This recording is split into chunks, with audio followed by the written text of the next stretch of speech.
Hey TC, I'm Josh, the Outreach Pastor. And I'm RJ, Student Pastor here at the Crossing. Welcome to our new series, Jumpcuts. In the Jumpcuts series, you will discover how to use ancient wisdom to improve your modern life. From dealing with stress to how to give and receive feedback, from how not to freak out when someone makes you mad, to how to succeed at work and more. Together, we can cut out all the unhelpful chaos of life and jump right to the good stuff. So please share and like this video. Help it reach and help more people. We are kicking Jumpcuts off on Father's Day weekend. And in honor of Father's Day, we want to get this service started by honoring all the dads out there with some proper dad wisdom. So let's begin. Do you have sunscreen? Will that mess up the light balance? No.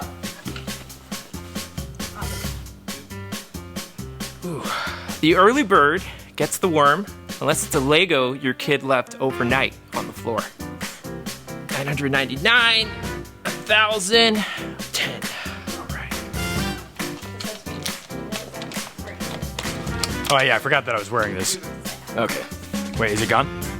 Yeah. If you can, marry a Chicago Cubs fan because they're used to being disappointed. If you're being chased by a serial killer, you're both running for your life. If you ever feel like something's impossible, just remember that the woodchuck did indeed chuck wood. Getting a belly button piercing does not count as bonding with your daughter. It takes 3 wipes to realize that you only needed 2. If someone asks if you're in shape, say yes, because round is a shape. And if somebody tells you Happy Father's Day, accept the compliment because you deserve it. You're welcome. There's some wise men around the crossing. Men who stand up for justice, hard work, love in all things. But we all know there's one area of life where no matter what men do, they just don't have the experience to understand. And that's labor. Birthing people. When it comes to Mother's Day versus Father's Day, Mother's Day usually wins because, really, moms did the hardest work. So we thought in order to help Andrew and Steve preach on wisdom and Father's Day in TC and TCE, the Crossing in Espanol, they should experience labor simulation and grow in wisdom. So watch this. Hey everyone, happy Father's Day weekend. I'm here with my buddy Steve, pastor of TCE, and we have a fun weekend planned. And this weekend we're kicking off a brand new series called Jumpcuts, and we're looking at wisdom. And wisdom involves experience, and there's one thing, guys, we can't experience, and that's labor. So today, we're gonna use a TENS machine that simulates labor. So let's see how this goes. It's gonna be like a shock to me. So What's a shock? Like a lightning bolt. So we pull off. There you go. Do you feel anything, Steve? Yeah, not at all, actually. No, dude, we should be like, ow, it hurts. Oh my god! But I do want to read the instruction manual, please. Yeah. Okay, I feel that. I can feel. Okay, stop. This is level 2. Okay, yeah. Steve, are you slow feeling down, level slow. 2? Are you feeling it? Yeah, I'm feeling that. Someone teach me a breathing technique. No! I can't. Stop reading them stupid instructions. Wait, go back up to 5. Wait, It goes in and out. It goes in and out. Oh, good. That's okay. what pregnancy feels Not this often, though. I know it doesn't feel this often. Yeah. It takes. We know. We've Yes, experienced yes. this. Whoa! Okay, 7. Oh boy, was that still? Why is 5 so much worse than 5 2 seconds ago? That's on 6. Oh, okay. 8. He's on 8 already. Oh boy! Change it to Oh gosh! Okay, slow down. Alright. Give the man a break, Carol. What are you doing? She loves this. Well, I don't know about you, Steve, but I grew in ways I did not want to grow today. I didn't learn anything. That was so painful. Yeah.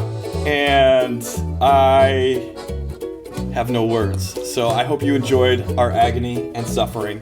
And I hope you have a great Happy Father's Day. Happy Father's Day. Bye, guys.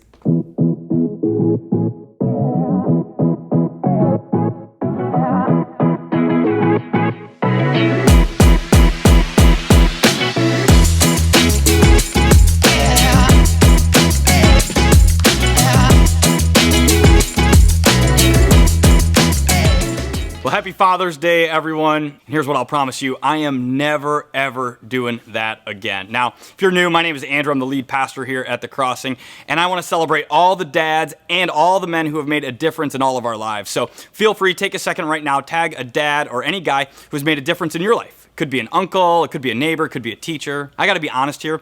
Father's Day for me is kind of a weird holiday.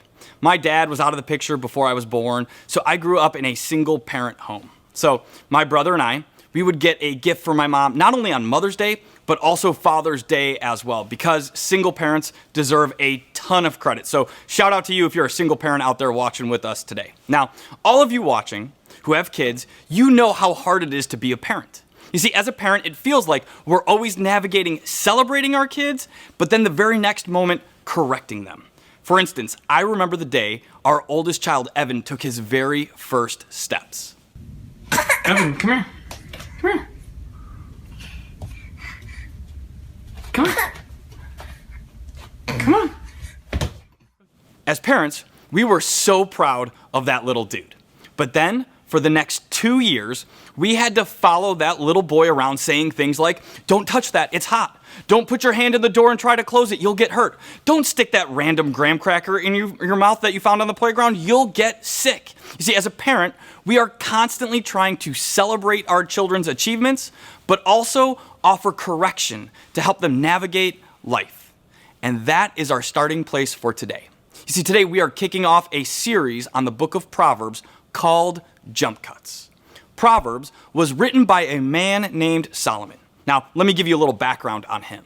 Solomon's father was a guy by the name of David. If you've been around church for a while, you've probably heard of David. He killed Goliath, became king. David was this brilliant leader, a great warrior. He was charismatic, and he was a great songwriter as well. He was, what we call in our day, an achiever. He worked harder than almost everyone else, was ultra successful. I mean, what more could you ask for? David was a beloved king, had more wealth and power than you and I could ever dream of.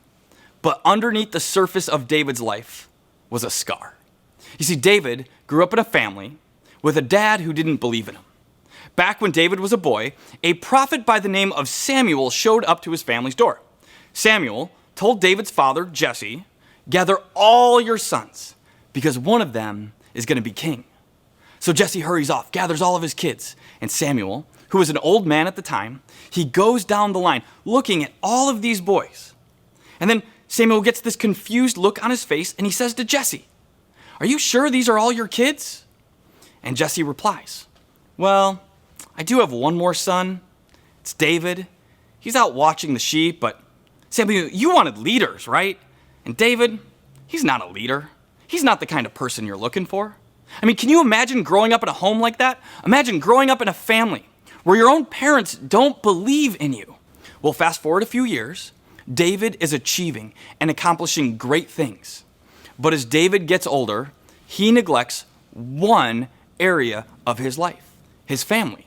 And the results are devastating. His family is filled with jealousy, anger, betrayal, there's sexual abuse and violence. I mean, if you think your family is messed up, read about David's family, you'll feel better. And how does David respond to all that's going on in his family?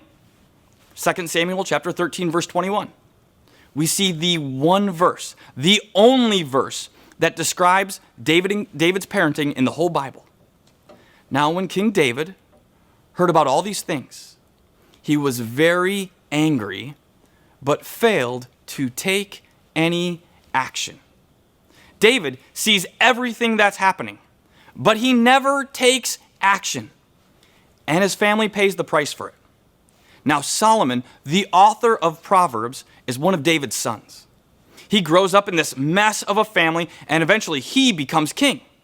And so one day Solomon writes to his son, a boy by the name of Rehoboam. And this book we know as Proverbs is a window into a father's heart, Solomon's, for his child. It's a plea, this book, that the generational dysfunction that has plagued their family will end with his son, Rehoboam. I mean, listen to Solomon here. Proverbs chapter 1, verse 8. "Listen, my son, to your father's instruction, and do not forsake your mother's teaching." And again in Proverbs chapter 3, verse 1. My son, do not forget my teaching, but keep my commands in your heart, for they will prolong your life many years and bring you peace and prosperity. You hear the heart of a father here, don't you? 64 times, Solomon uses this phrase, my son.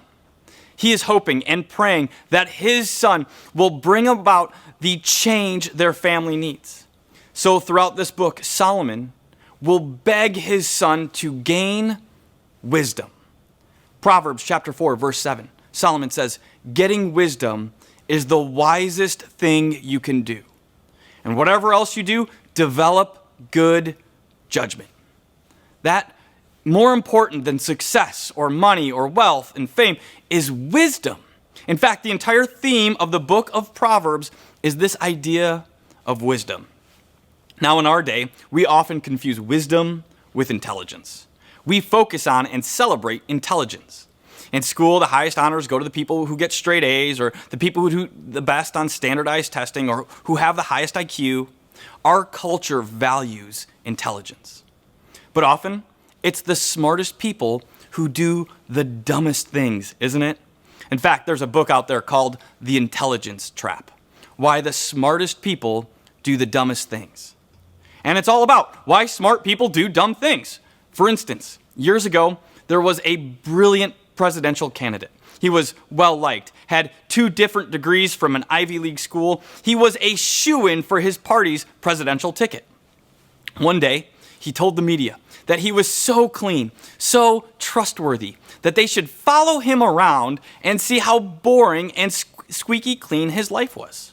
Well, one member of the media took him up on this offer, and within just a few days, found evidence of an affair, effectively ending his hope for president. I mean, how dumb do you have to be running for president and egging on the media to try to dig up dirt on you when you're trying to hide something as big as an affair? How could a brilliant guy with multiple degrees from an Ivy League school not see that this was a bad idea? Well, we see it all the time, don't we? I mean, personally, I know some people who are brilliant when they talk about money. They use terms I barely understand, like debt ratios or convertible bonds or equity capital markets. They know more about money and the market than I ever will.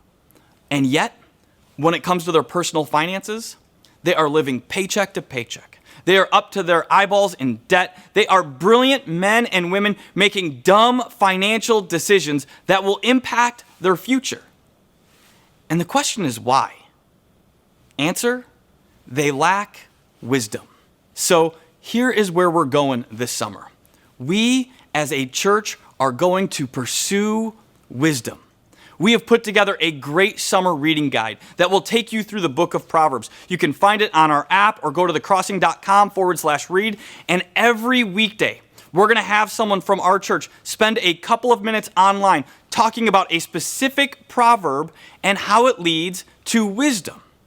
So today, I want to spend a few minutes talking about the 3 components of wisdom. I want to encourage you to take notes and write these down. 3 components of wisdom. Here we go. First is knowledge. Proverbs 18:15 says, "The heart of the discerning acquires knowledge, for the ears of the wise seek it out." Knowledge here is not your IQ, but a basic understanding of how our world works. For example, if you're a little bit lazy, if you're always trying to get out of work or take shortcuts, here's what Proverbs 19:15 says to you. Laziness brings on deep sleep, and the shiftless go hungry. We see this in life, don't we? The people who at the office, they show up late, leave early, who always have a story of why they missed a deadline, generally, I know this isn't always true, but generally, things don't go well for them at work. Knowledge here is understanding that your work ethic matters. Doing your best matters. It matters to God, it matters to your coworkers, and a good work ethic is generally rewarded. Here's another example. Parents, you should know this, or you should know this about your kids at least. Who you spend time with will have a direct impact on who you become. There is research out there that we are the average of our 5 closest friends. What that means is, if you make a list of the 5 people you're closest with, you will probably be right in the middle in every category. You can make a list and see. Odds are, if you make a list of your 5 closest friends, a couple are doing better than you financially, and a couple are doing a little bit worse. You're right about in the middle. Same is true for your health. You probably have a couple of friends who work out a little bit more or do a better job tracking their calories, and you probably have a few friends who are always down for going out for pizza and wings. We are the average of our 5 closest friends, meaning we become who we spend time with. So, if you want to see change in your life, you need to change who you spend time with. If you want to get in better shape, start hanging around with friends who talk about their health. If you want to grow in your faith, jump in a small group with people who care about you and will care about faith. Guys, we have an event on our campus in a couple of weeks, which is a great way to get connected to people who want the same things out of life you do. Go to thecrossing.com for more info. You're going to hear more about this in a few minutes. You see, we become more or less like the people we spend time with. This is not a new concept. All the way back in Proverbs, Solomon says, "Walk with the wise and become wise, for a companion of fools suffers harm." Who you spend time with matters. And understanding key concepts like this is foundational to wisdom. This knowledge on how the world works, how God made us, is so important. But that's not all wisdom is. The second component of wisdom is discernment. There's this famous old story of someone who's looking to the Bible for help. So they grab a Bible, they randomly open it to a page, and they find Matthew 27:5, which says, "Judas went out and hanged himself." Now, the person reading that verse didn't feel like it was very inspirational for that day, so they closed the Bible and randomly flipped to another one. And this time they came across Luke chapter 10, verse 37, which says, "Go and do likewise." Well, they didn't like that, so they close it, and one final time this person opens the Bible. This time, they read James chapter 1, verse 22, which says, "Do not merely listen to the word and so deceive yourselves, do what it says." Now, of course, this is not a true story, but it illustrates an approach to faith and life that lacks discernment. Here's what discernment is. Discernment means I can assess a situation or problem accurately. So let's unpack that. Often people will come to me and talk about their marriage right before they're ready to throw in the towel and give up. And when we talk, they will go through this laundry list of problems they have with their spouse. They'll say things like, "Well, Pastor Andrew, here's the problem. My spouse just won't change. They never follow through. They drink too much. They're never home. They spend money recklessly. They've let themselves go physically," whatever it is. If they've been around church for a while, they may even throw out a Bible verse in support of their position. If it's a wife talking to me, she may quote Ephesians 5:25, which says, "Husbands, love your wives just as Christ loved the church and gave himself up for her." And she'll say something like, "Well, he never sacrifices, never is willing to give up anything for me or what I want." If it's a guy I'm talking to, he might quote Ephesians chapter 5, verse 22, which says, "Wives, submit yourselves to your own husbands, as you do to the Lord." And the guy may say something like, "She just needs to submit and do what I want." Usually at that point, I back up and wait for God to strike this guy down with lightning. I mean, you name it, and I've heard it when it comes to marriage. Well, here's how I respond about 90% of the time. I'll ask people 2 questions. First, I'll ask, "How long have you felt this way?" And the answer to that question is almost always, "Oh, I felt this way for years and years and years." And then the second question I'll ask is, "What is your part in this conflict? What do you need to do better?" To which there's usually a long, awkward silence because they've never thought about the answer to this question. They've never thought about where they need to grow. They've never thought about their contribution to the struggling marriage. You see, this comes from a lack of discernment. We can all see the flaws and problems in other people, but for you to have awareness and discernment, you need to be able to see your own shortcomings, your own flaws, or you're going to stay stuck. Listen to this great proverb. Proverbs chapter 12, verse 15. "Fools think their own way is right, but the wise listen to others. Discernment is about perspective. Realizing my point of view may not be the only valid point of view out there. So wisdom, it involves knowledge and discernment, and then finally, action. Everything we have talked about today is useless unless we take action. If you have a bad temper and it's constantly getting into trouble, if your spouse tells you that you got to work on your temper, if your boss tells you you got to watch your anger and temper, if even your kids are telling you about your temper, if everyone is talking about your temper but you're not doing anything, read Proverbs chapter 29, verse 11. Fools give full vent to their rage, but the wise bring calm in the end. You are a fool. You lack wisdom. You can have all the knowledge about our world. You can accurately assess your situation or problem, but if you don't take action, you're a fool. Remember that verse about David's parenting? Now, when King David heard about all these things, he was very angry, but failed to take any action.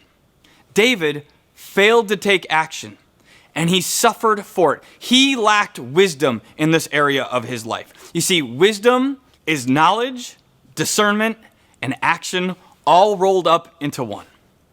Now, one last thing I want to share with you about wisdom. And if you don't get this, nothing else I say will matter. I've waited until this moment to share with you the most important part of wisdom. You see, Proverbs is a letter from a father to a son, a father who is desperate for his son not to make the same mistakes he did. So our author, Solomon, he paints wisdom as a woman calling out to us. Proverbs chapter 1, verse 20. Out in the open, wisdom calls aloud.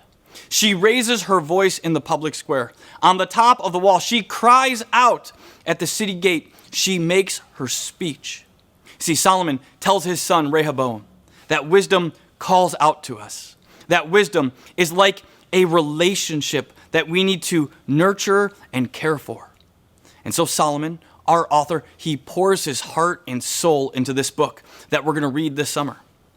And you'll see as we go through it, Solomon writes a lot about purity and sexual ethics because he made a mess of this area in his life. Solomon had 700 wives, 300 concubines. Kids, those of you watching this, if you don't know what a concubine is, feel free, ask your parents when this video is done. Solomon, he also writes to his son about the dangers of power and wealth, because power and wealth did a lot of damage in his own life. See, Solomon, he writes to his son, hoping Rehoboam will not make the same mistakes he did. So, we have to ask ourselves, how did Rehoboam do? Well, his first major decision as king, he turns from wisdom. He plunges his country into a civil war from which they never fully recover. I mean, all these great heroes of the Bible, they all blow it. David, this great king and leader. Solomon, the smartest man to ever live. They can't hold on to wisdom. Rehoboam, he screws up as well. None of them have wisdom. None of them foster that relationship with wisdom who calls out to us. It's actually pretty depressing, isn't it? I mean, I'm sorry, I don't want to be a downer here on Father's Day weekend, but the same is true in our day. Wisdom calls out to us. And time and again, we ignore wisdom. We know what we should do, but then we do the opposite. We screw up. We sin. I mean, I could give you countless examples from my own life. And you could probably do the same with yours. Wisdom calls out to us, but we don't listen. We blow it. So what are we going to do about that? I mean, should we give up, throw in the towel? I mean, if David and Solomon, if they struggled here, what hope do you and I have? Well, many years after the book of Proverbs was written, a man by the name of John began to write about Jesus. And John uses this interesting name for Jesus. He calls Jesus the Word. John chapter 1 verse 14 says, "The Word became flesh and made his dwelling among us." This title, the Word, it's the Greek word logos, which literally translated means wisdom, meaning that the story of Jesus is the story of wisdom. Wisdom no longer calling out to us from afar, but wisdom coming to us. You see, our story is, your story, my story, is that God so loved us, he saw our sin, he saw our lack of wisdom, he saw our mistakes, and he didn't just call out from us from afar, but he sent his perfect son to us to forgive us and transform us. That through Jesus' grace and power, a new life is available to us. A life of love, hope, and wisdom. See, this summer, we're going to experience a wisdom that comes from God. So here's how I want to close our time. I want to ask you to make 2 commitments with me this summer. First, I want to ask you to commit to reading through the book of Proverbs with me this summer, to experience a wisdom that comes from God. And then second, if you're new, if you're exploring faith, maybe you've never said yes to Jesus, to the forgiveness that he offers you, to the hope he offers, maybe today's the day that you say yes to Jesus. So if you're in for either saying yes to Jesus for the first time, or if you're in to read the book of Proverbs with us this summer, just write in the comments right now, I'm in, while I pray. Right now you can write it, I'm in. Let's pray together. So God, we come to you on this Father's Day week, and we thank you. We thank you because you are a God of wisdom. You are a God who speaks, and you are a God who came close to us. God, we thank you for your son, Jesus. We thank you for the life he lived and the hope he offers us. And God, I pray today that every single one of us, we would commit to this path of wisdom today, that we would walk it together and see what you have in store for us. We love you. We thank you. We pray this in your son's name. Amen.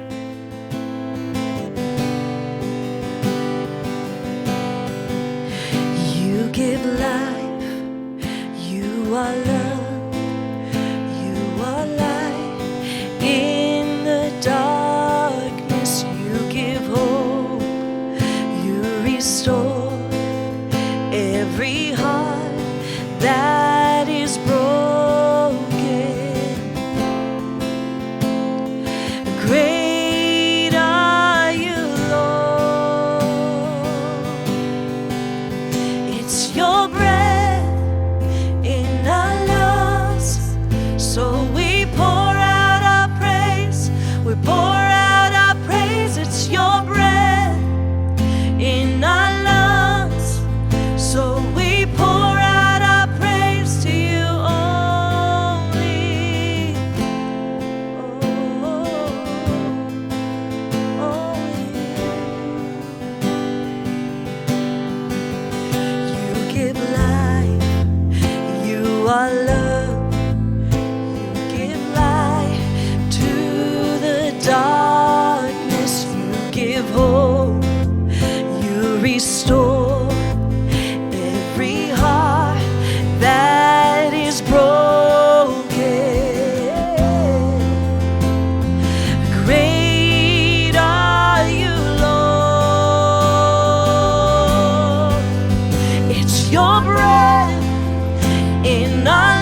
earth will shout your praise. Our hearts will cry, these bones will sing. Great are you, Lord. It's your breath in our lungs, so we pour out our praise. We pour out our praise. It's your breath in our lungs, so we pour out our praise. We pour out our praise. It's your breath in our lungs, so we pour out our praise. We pour out our praise. It's your breath in our lungs, so we pour out our praise to you only. So great are you, Lord. So great are you, Lord.